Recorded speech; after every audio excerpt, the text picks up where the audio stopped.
Bom dia, queridos alunos. Vamos iniciar a nossa aula de Geografia com os temas Registro de Aprendizagem, que nós vamos continuar fazendo, e também uma revisão, que já finalizamos também o nosso livro de Geografia. Então, a revisão vai ser da página 8 até a 45. Vou falar um pouquinho sobre cada tema, tá bom? Então, vamos iniciar. Abra o seu livro agora, nesse primeiro momento, na página 97, só para a gente falar um pouquinho, você vai responder. Nesta página do livro, vocês irão continuar a responder as atividades. Então, vocês vão fazer da 97, 98 e 99, que é o registro de aprendizagem dos conteúdos que nós trabalhamos neste último capítulo, tá bom? Iniciando a nossa disciplina, nosso conteúdo de revisão, eu coloquei aqui um resuminho que nós vamos trabalhar, unidade 1, paisagem, registro e observação. No capítulo 2, no capítulo 1, observando e representando as imagens. No capítulo 2, usando e criando referências. E no capítulo 3, os limites de ocupação. Então, você vai abrir agora o seu livro de geografia, junto aqui comigo, também vou voltar aqui no meu livro, na página 8, com observando e representando as paisagens, certo? Então, vamos lá. Existem diferentes paisagens no mundo em que vivemos e, observando-as, podemos aprender muito. O que podemos observar em cada uma das paisagens? Aí, no seu livro, certo? Tem duas paisagens que você vai acompanhar comigo. Uma é de São Paulo, né, na grande cidade, e outra de Foz do Iguaçu, lá em uma cachoeira, né? Aqui fica no Paraná, aqui no Paraná. Então, observe essas duas imagens. Existe uma grande diferença entre elas. Uma é uma imagem totalmente natural e a outra é uma imagem modificada pelo homem, né? Em algum momento ela foi natural, mas hoje ela está praticamente ou totalmente modificada. Agora aqui, você vai observar na página 10, essa leitura que nós vamos fazer. Podemos fazer muitas descobertas sobre lugares diferentes e distantes. Para isso, é necessário observar cuidadosamente tudo o que compõe as paisagens. Então, ali na página 10, você tem, na página 9 e 10, você tem duas imagens que você vai observar. Deixa eu colocar aqui. Peraí, deixa eu voltar um pouquinho. Então, você vai observar aqui duas imagens, que é a praia de Itacarezinho, na Bahia, e as cataratas do Iguaçu, no Parque Nacional. Então, ali no exercício que nós fizemos, pediu para você observar e as paisagens a seguir. Depois, anotar do lado os elementos que você identificou. Na primeira imagem, nós vimos ali uma praia com areia, água salgada, né? Depois, ali nas cataratas, nós vemos uma cachoeira, né? Com água doce, um arco-íris, também temos mata, né? Névoa, enfim. Observando as paisagens, nós vamos ver que elas podem ser muito diferentes. As paisagens, elas também podem ser humanizadas, né? Modificadas pelo homem ou naturais. Então, nós temos ali os elementos naturais da imagem e os elementos que são culturais ou humanizados, que no caso lá da Grande São Paulo, que nós falamos, que é que os elementos lá são praticamente todos modificados, né? Agora sim, vamos para a página... Deixa eu dar um ok aqui. Página 14. Com a paisagem natural. Algumas paisagens, né, naturais aí, deixa eu colocar aqui, algumas paisagens possuem apenas elementos naturais, outras possuem elementos naturais e poucos elementos culturais. ou seja, ela não foi totalmente modificada. Algumas coisas foram ali mudadas naquela imagem pelo homem. Essas paisagens são consideradas paisagens natural, porque a modificação do homem não foi grande, não, ainda existe grande parte que é natural. As paisagens naturais também se modificam, né? As paisagens naturais também se modificam, não somente pela ação das pessoas, mas também pela ação de fenômenos naturais, como, por exemplo, o vento, a água e os terremotos. Ali na página na página 15, você vai observar as falécias, que são formações naturais caracterizadas por uma grande queda repentina de uma superfície mais elevada para outra menos elevada. Aqui houve uma modificação, mas ela não foi feita pelo homem, ela foi uma modificação feita pela ação da água, do vento. Então, existem modificações que também são naturais na paisagem. Página 116, eu tô com 116 hoje aqui, hein? Eu tô lá em História já. Na página 16, chamamos de paisagem geográfica aquela que possui mais elementos culturais. Já não são tantos naturais, só a maior quantidade não é de elementos naturais, e sim dos elementos culturais. Sua formação acontece pela transformação que as pessoas realizam no ambiente e que servem para atender às suas necessidades.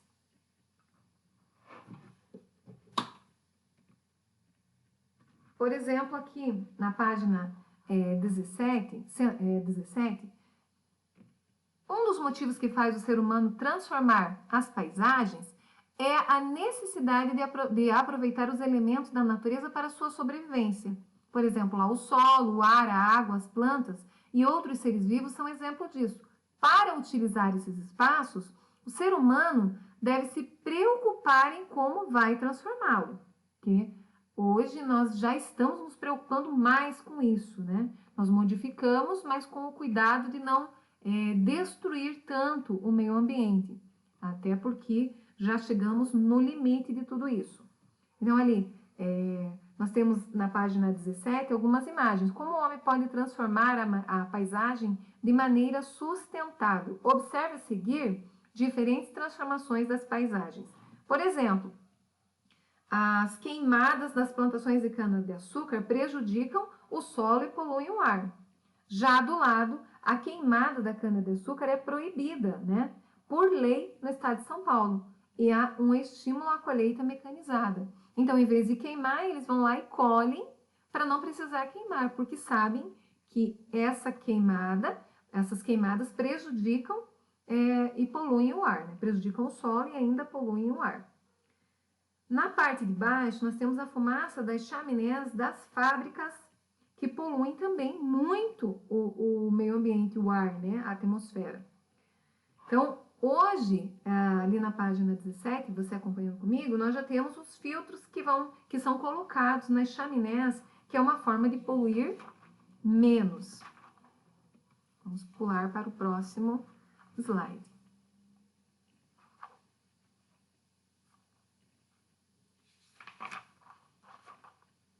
Agora na página 23, já no capítulo 2. Usando e criando referências. Então, nós, acho que um pouquinho antes de começar, né, essa pandemia, acho que nós estávamos em sala ainda quando falamos sobre esse assunto, né? O mapa. Os mapas também são muito utilizados para a representação de uma paisagem. Assim como nas fotografias, por meio dos mapas, podemos ter várias informações sobre o lugar que estamos representando. Então, aqui na página 23, você tem a imagem de uma vista aérea da Praia Brava, em Florianópolis, Santa Catarina. E aí você fez as atividades ali. Na página 24, já que está falando ali também sobre o mapa, tem um mapa desenhado ali, que a professora não colocou aqui, certo? Porque por causa do espaço, para não ficarem muitos slides, então você acompanha comigo no seu livro. Observe o mapa abaixo. Então, ali você vê que tem no desenho tem o mapa, tem o banco, tem o cinema, o supermercado, a escola, o clube e a igreja. Olhando o mapa, você consegue se localizar, certo? Se você chegar numa cidade que você foi viajar e você não conhece nada, você vai buscar o mapa. Hoje tem o Waze, né? Mas antes não tinha, então você se localizava muito pelos mapas. Então, através do mapa, você consegue se identificar, ver onde estão as coisas que você, de repente, pode vir a precisar. Os mapas são representações gráficas de paisagens, ou seja, desenhos de espaços que estão à nossa volta, sobre uma superfície plana, como se estivéssemos vendo a paisagem do alto, né? Como se você estivesse em cima, olhando da parte de cima. Continuando. Pontos de referência, página 25. Sempre que precisamos explicar a uma pessoa como chegar a algum lugar, como ela pode fazer para chegar a algum lugar, é necessário darmos algumas orientações, certo? Então, nós chamamos essas orientações de pontos de referência, certo? Como você vai dar a referência de como ela vai chegar naquele local. Então, nós temos ali uma tirinha, né, da mãe da Mila, né, que vai levar a filha dela, né, na casa da amiga, da Sofia, né, na casa da Sofia para brincar, e aí as mães estão conversando para trocar informações de como ela vai fazer para chegar na casa da amiga da Mila. E aí ela está dando os pontos de referência, que são elementos naturais ou construídos pelas pessoas que ajudam a encontrar e a traçar um caminho.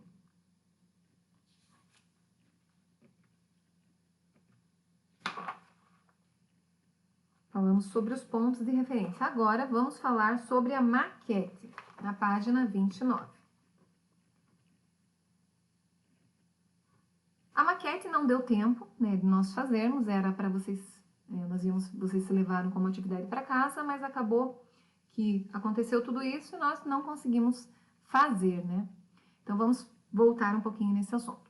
A maquete é mais uma forma de representar a paisagem. Ela pode ser usada para representar grandes estruturas, como um prédio, uma casa, ou até mesmo uma cidade inteira. Os elementos são feitos de forma tridimensional, com o objetivo de representar o mais fielmente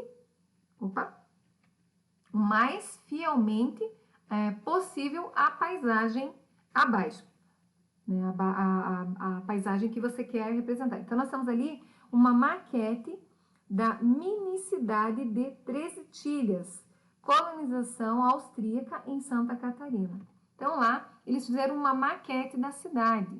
Então, quando você vai fazer uma maquete, você tem que se preocupar se realmente ela vai demonstrar aquele espaço que você queria de uma forma fiel, certo? Que a pessoa que olha a maquete vai ter ideia de como é o ambiente que você queria mostrar. Os limites e os espaços de ocupação. Vamos aqui agora para o capítulo 32. Muitos assuntos, né? Mas não se preocupem, você vai ter tempo para reler tudo isso, rever as videoaulas, né? Para poder estudar com mais tranquilidade. Os limites e a ocupação do espaço, agora na página 32. O limite geográfico é a representação que separa os espaços e os lugares, certo? Então, a imagem que você tem aqui é de uma rua passando num local aqui. Observe a ilustração e perceba onde começam e terminam os espaços. Então, você sabe que a rua serve aqui, ela está cortando um espaço, então teve que ser feito ali uma ponte, né, porque o rio estava passando no meio. Então, várias situações que você vê que onde acaba um espaço e começa o outro. Então, o rio, você sabe ali, o rio que está passando, ele tem as bordas do rio, onde começam a parte da vegetação, aonde que termina o morro, aonde começa a estrada. Então, isso é o limite. Deixa eu virar aqui na página 33 agora. O uso de limites é fundamental na elaboração e confecção de mapas, pois com eles ficamos sabendo com exatidão onde começa e termina o espaço representado. Existem elementos que nos ajudam a demarcar os lugares e definir os limites de cada espaço. Observe a ilustração. Bom, nós temos ali a ilustração de um apartamento, uma casa, né? Mostrando de cima, certo? Você está olhando de cima como a casa foi separada, certo? Então, você consegue ter uma visão de como é o ambiente. Também temos elementos que representam os limites entre os cômodos de uma casa ou apartamento. Quando representamos esses espaços, estamos fazendo uma planta baixa, que você está olhando de cima. Depois você tem ali na página 33 o campo de futebol. E ali são as linhas que demarcam o campo e dividem a área que cada time ocupará. E também indicam os locais onde as faltas, onde são as faltas, onde vai ser onde eles vão demarcar algumas regras para que o jogo aconteça, certo? As faltas que são o pênalti ou não, né? Então, ele precisa que existam limites, né, no campo para que você possa ter o jogo com as regras certinhas. Vamos lá. Limites agora do município. Entrando aqui na página 38. Limites do município. Assim como os limites são importantes na sua casa para separar o quarto da cozinha, da lavanderia, churrasqueira, da quadra ali de futebol que nós vimos, né? Ali na página 33, que precisa ter os limites para você se organizar. Assim também temos os limites do município ali, né? Que é o território, onde está onde se define. Por exemplo, ali nós falamos do limite de 4 barras, onde separa 4 barras de Campina, onde que separa 4 barras de Piraquara, borda do campo. Então, existem os limites entre cidades, entre municípios, né? Aqui a professora colocou para vocês o mapa que está ali na página 38, que está mostrando aqui, ó, o limite de Ribeirão Preto, certo? Então, ele faz divisa com alguns lugares, né? Então, aqui são essa parte marcadinha aqui, ó, no mapa, é o limite que separa Ribeirão Preto dessas outras cidades, certo? Então, ele vai dividir ali com Cravinhos, né? Serrana, enfim, algumas outras cidades. Peraí, voltando. A área destacada no mapa com a cor verde indica o espaço que esse município ocupa. Vamos lá.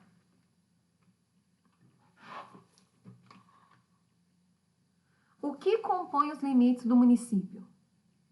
Página 38 ainda.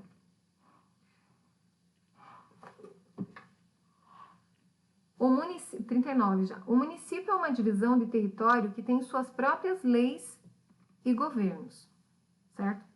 Um município do outro. Por exemplo, 4 Barras, tem a prefeitura de 4 Barras, tem as leis, tem tudo lá.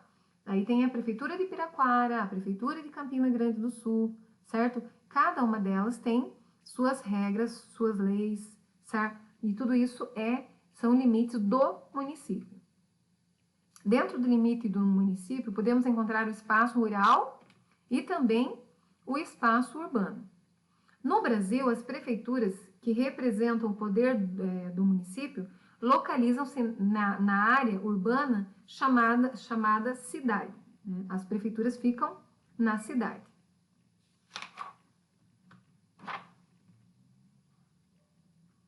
Bom, pessoal, foi uma pincelada rápida, mas qualquer dúvida vocês vão anotar para nós estarmos esclarecendo. E, de repente, na próxima videoaula, retomarmos alguns assuntos. Espero que tenha dado aí para dar, eu tenha conseguido dar uma clareada em todos esses conteúdos, mas nós vamos estar retomando. Não se preocupem, que nós vamos estar voltando e falando mais algumas vezes, principalmente se vocês tiverem dificuldades nas atividades que eu enviei lá no portal, no material de apoio para vocês estarem fazendo. Não vamos fazer os exercícios do livro, mas vocês vão fazer os exercícios lá do portal, lá do material de apoio, no caderno, vão copiar bem bonitinho, de uma forma que vocês possam estudar. E quem puder também, não existe nenhum problema, se você quiser fazer a impressão e colar lá, se você tiver como, não é uma coisa que tem que ser feito, não, você pode copiar ou fazer a impressão e colar bonitinho, não deixar sair para fora do caderno, com bastante capricho para que vocês possam estudar. Então, agora eu já vou me despedindo, fiquem com Deus e até a nossa próxima aula. Tchau, tchau!